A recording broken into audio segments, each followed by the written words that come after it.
Hello बच्चों, कैसे हैं आप सब लोग। आशा करता हूँ आप लोग ठीक ही होंगे। आइए आज डिस्कस करते हैं, बड़ा ही इम्पोर्टेंट टॉपिक है कक्षा 12 के लिए। जो बच्चे साइंस में, विज्ञान वर्ग में अध्ययनरत हैं और जो बच्चे कृषि विज्ञान भाग 1 में अध्ययनरत हैं, उनके लिए भी उतना ही इम्पोर्टेंट है जितना कि कक्षा 12 के विज्ञान वर्ग के अभ्यर्थियों के लिए। ये टॉपिक जो मैं आज डिस्कस करना चाहता हूँ, ब्रिज स्टोन सेतु, ये प्रैक्टिकल के उद्देश्य से भी उतना ही इम्पोर्टेंट है जितना कि थ्योरी के उद्देश्य से। तो आइए डिस्कस करते हैं, ध्यान से समझेंगे इस टॉपिक को। समझ में ना आए तो आप कमेंट में बता सकते हैं। आइए देखते हैं। इंग्लैंड के वैज्ञानिक हुआ करते थे सर चार्ल्स ब्रिजस्टोन। इंग्लैंड के वैज्ञानिक थे सर चार्ल्स ब्रिजस्टोन। तो उन्होंने क्या किया, 4 प्रतिरोध लिए, उनको समांतर क्रम के, समांतर आप जानते हैं समांतर चतुर्भुज के अनुदिश उन 4 प्रतिरोधों को जोड़ा और उन्होंने 3 प्रतिरोध ऐसे लिए जिनका मान हमें ज्ञात था और चौथा प्रतिरोध ऐसा लिया जिसका मान हमें निकालना था। तो उन्होंने जो समायोजन बनाया, यानी जो परिपथ बनाया, उसको हम कहते हैं ब्रिजस्टोन सेतु। देखिए, एक प्रतिरोध ले लिया P, समांतर चतुर्भुज की 4 भुजाएं होती है, एक भुजा कंप्लीट हो गई, दूसरी भुजा है Q, P Q, तीसरी भुजा है आपकी R, चौथी भुजा है आपकी S।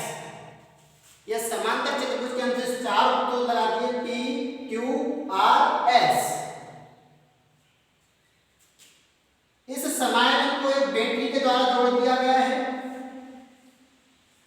जिसका छोटा वाला टर्मिनल हमेशा माइनस का होता है और बड़ा वाला टर्मिनल हमेशा प्लस का होता है। कभी कभी बच्चे गड़बड़ कर देते हैं, जल्दी जल्दी में इधर प्लस लगा देते हैं, इधर माइनस लगा देते हैं। तो बच्चों हमेशा याद रखना है, जिधर टर्मिनल छोटा हो, टर्मिनल का मतलब ये नक्का, इसे साधारण भाषा में नक्का बोल देते हैं, तो इसको टर्मिनल बोलते हैं। तो जिधर छोटा टर्मिनल होगा उधर माइनस का चिन्ह और जिधर बड़ा टर्मिनल होगा तो प्लस का चिन्ह। ठीक है, इसको बैटरी के द्वारा जोड़ देते हैं। ये हमारी है बैटरी, बी मीन्स बैटरी। यहां से हमने एक कुंजी लगाई, कुंजी, कुंजी कहते हैं की, इंग्लिश में कहते हैं की, और की मानी आप सब लोग जानते हैं चाबी होती है। चाबी का मतलब ताला खोलो तभी उसमें विद्युत धारा प्रवाहित होगी। ये कुंजी है, इस कुंजी को आप लगा दोगे तो इसमें धारा प्रवाहित होने लगेगी, जब तक कुंजी नहीं लगेगी धारा प्रवाहित नहीं होगी। यहाँ कुंजी एक केबल लगा दी, इसको पूरा सर्किट को जोड़ दिया। इस समायोजन के अंदर एक गैल्वेनोमीटर लगा दिया। क्या लगा दिया? गैल्वेनोमीटर। अब आपके दिमाग में आ गया गैल्वेनोमीटर क्या होता है। गैल्वेनोमीटर एक ऐसा उपकरण है जिसमें विद्युत धारा के मापन को बिल्कुल सटीक तरीके से मापा जा सकता है। अगर धारा में जरा सा भी फ्लक्चुएशन होगा, जरा सा भी टॉलरेंस होगा, तो वो तुरंत आपका गैल्वेनोमीटर बता देगा। एक साधारण मीटर से कई गुना अच्छा आपका गैल्वेनोमीटर होता है। तो इसमें जरा सा अगर हलचल होगी धारा की वजह से तो वो तुरंत ही आपका जी गैल्वेनोमीटर बता देगा। इस गैल्वेनोमीटर को दूसरी कुंजी K2 की सहायता से जोड़ देती है। एक कुंजी K2, एक कुंजी K1, एक बैटरी B, 4 जो P Q R S। अब धारा हमेशा, सही बच्चे ध्यान देंगे कि धारा जो होती है हमेशा, बच्चे इस चीज में भी बड़ा कंफ्यूज होते हैं कि धारा किधर को बहे। तीर धारा जानी होनी चाहिए कहीं को और बच्चे भा देते हैं और कहीं को। तो देखिए हमेशा धारा माइनस से प्लस टर्मिनल की ओर होती है। क्यों? क्योंकि इलेक्ट्रॉनों के चलने की दिशा धारा के चलने की दिशा के विपरीत होती है। तो देखिए जो विद्युत धारा प्रवाहित होगी, इधर माइनस है इधर प्लस है, तो इस डायरेक्शन में दिशा धारा प्रवाहित होगी और धारा को हम प्रदर्शित करते हैं आई से, आई करंट। जैसे ही बैटरी यहाँ पर लगा देंगे और कुंजी जोड़ देंगे, कुंजी को ऑन कर देंगे, वैसे ही यहाँ पर धारा पहुंचेगी। ये धारा का सिस्टम बिल्कुल वैसे ही है। अगर कोई व्यक्ति किसी नई जगह पर जाए और वहां पर दो राह पड़ जाए, मतलब दो रास्ते हो जाए, एक रास्ते से नई जगह पर जाए तो वो जरूर सोचेगा कि अब कौन से रास्ते में जाए, तो उसका दिमाग दो जगह बटेगा। ऐसे ही ये धारा जब इस टर्मिनल पर आ जाएगी, इस पॉइंट पर आ जाएगी, तो धारा यहाँ पर आकर के धारा सोचेगी इस रास्ते को जाऊं या इस रास्ते को जाऊं, तो दो जगह उसका धारा बढ़ जाएगी। तो इसमें धारा मान लीजिए हमारी बढ़ेगी I1 और इधर धारा हमारी बढ़ेगी I2। और आप चाहो तो I2 यहाँ ले लीजिए, I1 यहाँ ले लीजिए, कोई फर्क नहीं है। बच्चे कभी कभी कंफ्यूज आते हैं कि मास्टर साहब ने तो इधर I1 ली थी, तुमने इधर I2 ले ली। कोई दिक्कत नहीं है, बशर्ते आपका तरीका सही होना चाहिए करने का, मेथड सही होना चाहिए। आप I2 ऊपर ले सकते हो, नीचे भी ले सकते हो। तो देखिए इसमें धारा I1 प्रवाहित हो रही है, तो इसमें धारा कौन सी आएगी? I1। इसमें धारा I2 जा रही है, इसमें धारा कौन सी आएगी? I2।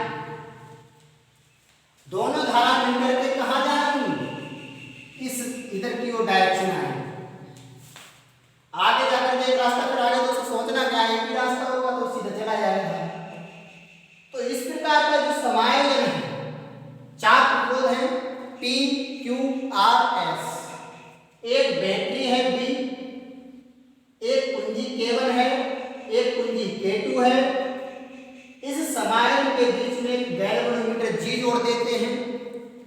जब इन चारों प्रतिरोधों को समांतर चतुर्भुज के अंदर जोड़ देते हैं तो ये सर्किट बनता है, परिपथ बनता है, जिसको हम कहते हैं व्हीटस्टोन सेतु। इस व्हीटस्टोन सेतु की संतुलन की शर्त क्या है?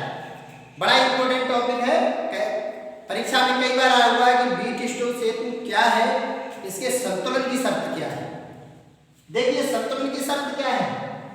जब ये प्रतिरोध P, Q, R और S चारों के मान अर्थात इसका और इसका, इसका और इसका, इन चारों प्रतिरोधों का अनुपात अगर बराबर होगा, इन चारों प्रतिरोधों का अनुपात अगर बराबर होगा, तो इस जो कुंजी के तहत गैल्वेनोमीटर लगा हुआ है इसमें कोई धारा प्रवाहित नहीं होगी। फिर से समझिए, संतुलन की स्थिति कब होगी? संतुलन की स्थिति होती है P/Q बराबर R/S। यह सर्किट अर्थात व्हीटस्टोन सेतु संतुलन की अवस्था में कब होगा? जब P/Q बराबर R/S होगा। यानी इस प्रतिरोध का बटे में ये और इस प्रतिरोध का बटे में ये प्रतिरोध, इन प्रतिरोधों का अनुपात अगर बराबर होगा तो हमारा व्हीटस्टोन संतुलन की अवस्था में होगा। इस स्थिति में पता कैसे करेंगे संतुलन की अवस्था में आ गया? जो आपका गैल्वेनोमीटर है, गैल्वेनोमीटर है उसमें कोई भी विक्षेप नहीं होगा, अर्थात वो शून्य विक्षेप की स्थिति में होगा। तो देखिए सर्किट हो गया। कुछ बच्चे सोचते हैं कि मैं सर जी ने समझा दिया, भाषा कहाँ से नाम, तो जैसा जैसा मैंने समझाया है वही इसकी भाषा है, वही लिखना है। और मैं उम्मीद करता हूँ आप समझ गए होंगे सही तरीके से। तो जैसे जैसे मैंने चित्र बनाया, जैसे जैसे धारा की दिशा बताई, जैसे संतुलन की स्थिति बताई, और जिस प्रकार हमने इसको डिस्कस किया वही भाषा सब लिखनी है आपको, उसके अलावा और कुछ नहीं लिखना है। रटेंगे तो आप बिल्कुल याद नहीं कर पाएंगे, ठीक है। तो आइए डिस्कस करते हैं, हम संतुलन की शर्त निकालते हैं, इसका व्यंजक निकालते हैं कि किस प्रकार से व्यंजक हम निकालेंगे। तो देखिए व्यंजक हम डिस्कस करते हैं कि व्यंजक किरचॉफ के नियम, ये किरचॉफ के नियम भी बड़ा इंपॉर्टेंट है, इनको भी आप जरूर पढ़िएगा। नहीं समझ में आए तो आप कमेंट कर देना, बता देना, मैं बता दूंगा आपको। किरचॉफ के नियम बहुत इंपॉर्टेंट है। तो आइए डिस्कस करते हैं किरचॉफ के नियम।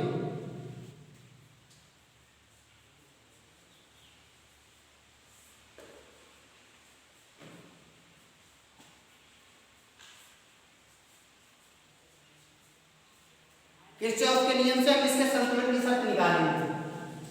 तो देखिए, एक समांतर चतुर्भुज में P, Q, R और S 4 प्रतिरोध लगे हुए हैं। इन 4 प्रतिरोधों में किस प्रकार धारा जाएगी? तो पहले किरचॉफ का नियम सुनिए क्या है। किरचॉफ का नियम है कि किसी भी परिपथ में बहने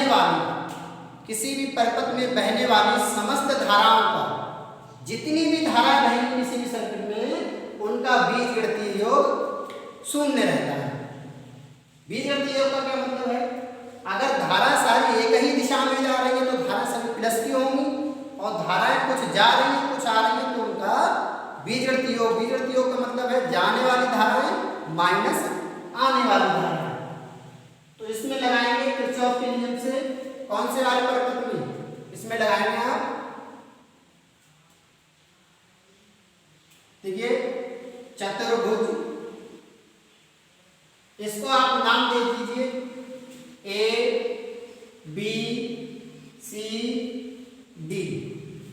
इस चतुर्भुज में लेंगे, ये चतुर्भुज है आपका A B C D। लिख देंगे चतुर्भुज A B C D में। इस पूरे चतुर्भुज में देखिए, जो बहने वाली धारा होगी वो क्या होगी? देखिए, इधर से धारा इधर को जा रही है, एक धारा इधर को जा रही है।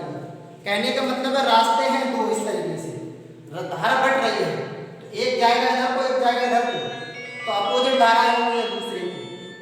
तो कैसे निकालेंगे? देखिए, इसमें जाने वाली धारा कितनी होगी? I1 P, इसमें बहने वाली धारा माइनस इसमें धारा I2 R बराबर 0। इसमें बहने वाली धारा माइनस इसमें बहने वाली धारा, माइनस क्यों आया? माइनस आया है विपरीत दिशा के लिए। इसको बना दीजिए समीकरण नंबर 1। अब देखिए, हमने इस वाले सर्किट में ले ली पहले, इसमें कंसीडर कर लिया कि आखिर हमारा क्या व्यंजक है। अब हम देखते हैं सर्किट इस वाले में, कौन से वाले में? डी, ऐसे लिख लीजिए B D C B, B D C B D C B. क्या आएगा? क्या जाएगा आपका? धारा यहां है I1 Q, I1 Q minus, ये धारा ऐसी आ रही है ऐसी आ रही है, जाएगा I2 S बराबर 0। सेकंड समीकरण ये 0। I1 Q इसमें प्रवाहित धारा माइनस I2S इसमें प्रवाहित धारा। सबसे पहले क्या किया हमने? इसमें प्रवाहित कितनी धारा होगी? बोलेगी माइनस में प्रवाहित धारा। दूसरी समीकरण में इस वाले जो चतुर्भुज है, ये जो आपका बना हुआ है सर्किट, इसमें बी डी सी बी में, तो इसमें प्रवाहित होने वाली धारा I1 Q माइनस इसमें प्रवाहित होने वाली धारा कितनी हो जाएगी? तो समीकरण, ये इसको थोड़ा और सही कर दीजिए, इसको समीकरण 2 मत बनाइए, यहाँ कर दीजिए I1 Q बराबर I2S, समीकरण नंबर 2। ऐसे ही इस समीकरण को माइनस का है तो माइनस का इधर बराबर में ले जाने का हो जाएगा, प्लस का हो जाएगा। तो लिख देंगे समीकरण 1 से यह आ जाएगा आपका I1 P बराबर I2 R। समीकरण 1 से ये डालिए समीकरण A'। समीकरण A' को समीकरण 2 से भाग कर दो। समीकरण A' भाग समीकरण 2 क्या आ जाएगा? यह आ जाएगा आपका I1 P, यानी इस समीकरण को भाग दे रहे हैं इस वाले समीकरण से, तो ये ऊपर आएगा, ये बराबर में तो बराबर में रहेगा। I1 P बटे I1 Q बराबर I2R divided by I2S। I2 से I2 बढ़ गया, I1 से I1 बढ़ गया, क्या बचा P बटे Q बराबर R बटे S। P बटे Q बराबर R बटे S, यही हमारी क्या है, यही बीट स्टोन संतुलन, यही बीट स्टोन संतुलन की शर्त है। शुरू में डिस्कस करके बताया था P बटे Q बराबर R बटे S आ जाए तो समझ लो क्या है कि जो हमारा बीट स्टोन स्रोत है वो संतुलन की अवस्था में है। आप इसका स्क्रीनशॉट ले सकते हैं, स्क्रीनशॉट ले ले, आपके किताब में पूरा दिया होगा, पूरा दिया रखा है।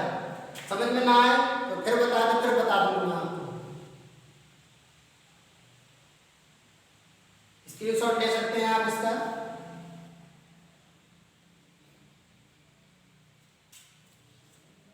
चलिए ठीक है, बहुत बहुत धन्यवाद।